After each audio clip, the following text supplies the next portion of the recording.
எதிரி நடுங்க வேண்டுமா? இதை மட்டும் செய். சாணக்கியர். உன் எதிரியை வெல்ல ஆயுதம் தேவையில்லை, உன் நடத்தையே போதும். உன்னை வெறுப்பவன் யார் தெரியுமா? நீ அமைதியாக முன்னேறுவதை காண்பவன். சாணக்கியர் சொல்கிறார், எதிரியை பயமுறுத்தும் முதல் தந்திரம் மௌனம். அவன் திட்டும்போது நீ பதில் சொல்லாதே, அவன் குழம்புவான். இரண்டாவது, உன் திட்டங்களை யாரிடமும் சொல்லாதே.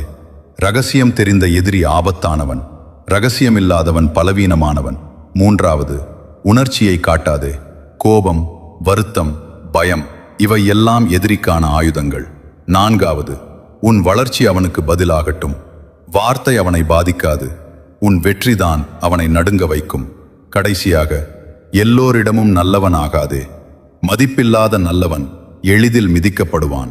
அமைதியாக இருக்கும் மனிதனின் அடுத்த நகர்வு யாருக்கும் தெரியாது, அதுவே அவன் பலம்.